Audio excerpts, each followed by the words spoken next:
नाज़रीन आदाब, 1 अगस्त 2024 मुताबिक 25 मुहर्रम के अवधनामा वॉइस एडिशन में आपका खैर मक़दम है।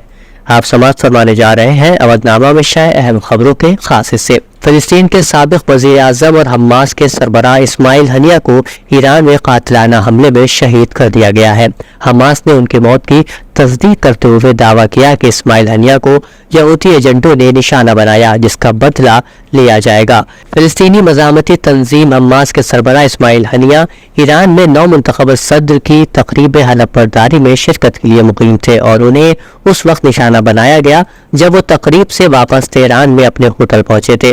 बैनुल-अक़वामी मीडिया के मुताबिक ईरान की पासदारान इन्क़िलाब और हमास ने इस्माइल हनिया की शहादत का जिम्मेदार इसराइल को ठहराया है। ताहम इसराइल की जानिब से ताहाल इसकी तरदीद या तस्दीक नहीं की गई है।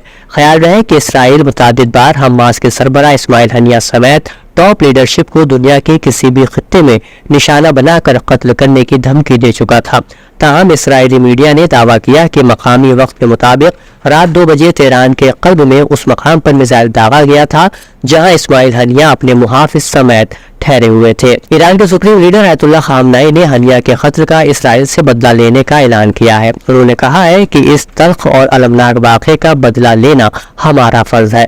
आयतुल्लाह ख़ामनेई ने इसराइल को मुजरिम और दहशतगर्द करार देते हुए मजीद कहा कि हमारी सरजमीन में हमारे प्यारे मेहमान को शहीद करके इसराइल ने अपने लिए सख्त सजा का इंतजाम किया है।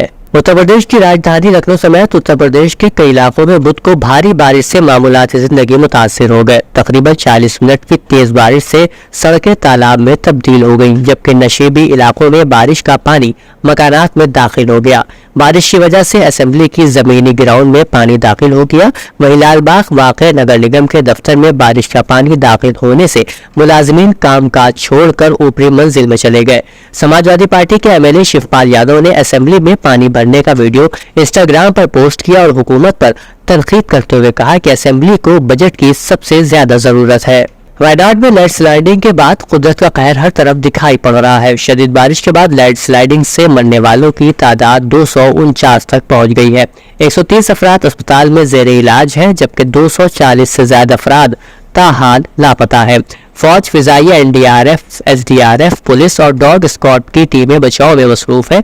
रात गए तक 1000 लोगों को बचा लिया गया। 3000 लोगों को रिलीफ कैंपों में भेजा गया है। वायनाड के अलावा महकमे मौसमियात ने मलापुरम, कोझिकोड समेत कई अजला में शदीद बारिश का अलर्ट जारी किया है। मध्य प्रदेश मदरसा बोर्ड ने शिवपुर के 56 मदारिस की मंजूरी मंसूख कर दी है। ये कार्रवाई district education officer Ravindra Singh Tomar की जांच रिपोर्ट की बुनियाद पर की गई है। इस रिपोर्ट में कहा गया है कि 56 मदारिस काम नहीं कर रहे थे, जिनमें से 54 मदारिस हुकूमत से ग्रांट भी हासिल कर रहे थे। मदरसा बोर्ड ने डिस्ट्रिक्ट एजुकेशन ऑफिसर की रिपोर्ट की बुनियाद पर 56 मदारिस की मंजूरी मंसूख कर दी है।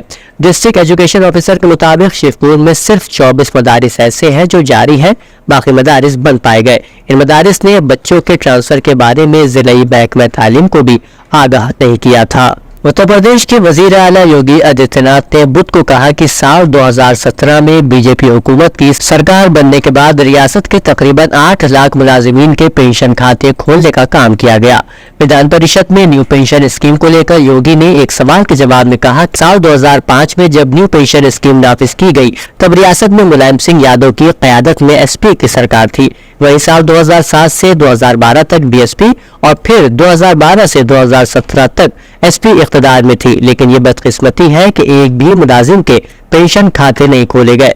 वज़ीर आला ने कहा कि जब ये मामला 2018 में हमारे इल्म में आया तो हमने उस वक्त के फाइनेंस सेक्रेटरी की सरबराही में एक कमेटी तश्कील दी। जामिया नाज़िमिया लखनऊ में पाकिस्तान के शहर पाराचिनार में मजलूम शिया कौम पर जुल्म सितम और बेरहमी से कत्ल व गारतगरी पर मजम्मती जलसा मुनक्किद हुआ और वहाँ शियों पर हो रहे जुल्म सितम की शदीद अल्फाज में मजम्मत की गई।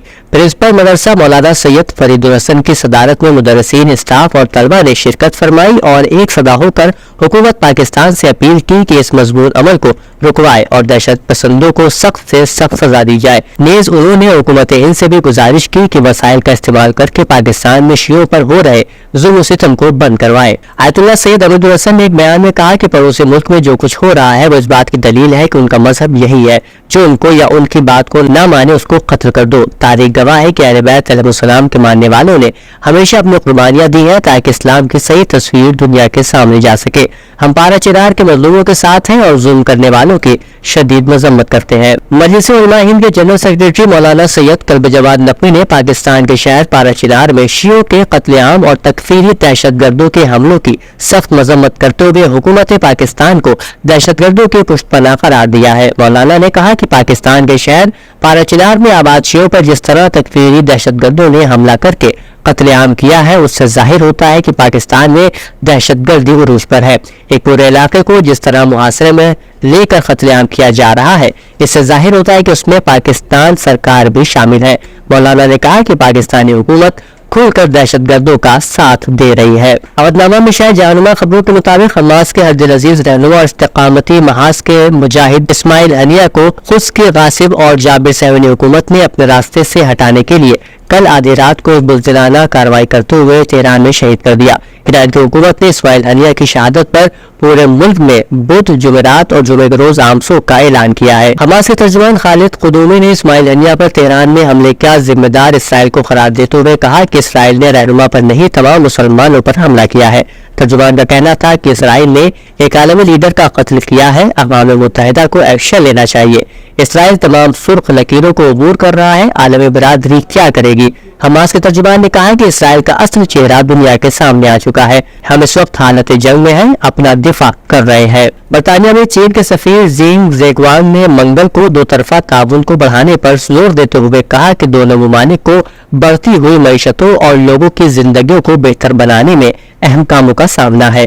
مسٹر زیگوانگ نے چین برطانیہ تجارتی میلے میں دونوں ممالک کے تجارتی نمائندوں سے ملاقات کرتے ہوئے کہا کہ دونوں ممالک مالیاتی خدمات، قابل تجدید توانائی اور سبز ٹیکنالوجی، سرحد جرائم کی حکمرانی اور دیگر شعبوں میں باہمی تعاون کو مضبوط بنانے کے خواہاں ہے۔ امریکی وزیر دفاع لائیڈ آسٹن کا کہنا ہے کہ انہیں نہیں لگتا کہ مشرق وسطی میں ایک بڑی جنگ ناگزیر ہے۔ ان کے مطابق امریکہ علاقائی کشیدگی کو سرد کرنے کی کوشش کر رہا ہے، تاہم اسرائیل پر حملے کی صورت میں اس کے دفاع کے لیے پرعزم ہے۔ آج بدھ کے روز لائیڈ آسٹن کا یہ بیان اسرائیلی دعوے کے ایک روز بعد آیا ہے۔ اودنامہ میں شائع خبریں اور مضامین کو مکمل طور پر پڑھنے کے لیے www.awadnama.com پر وزٹ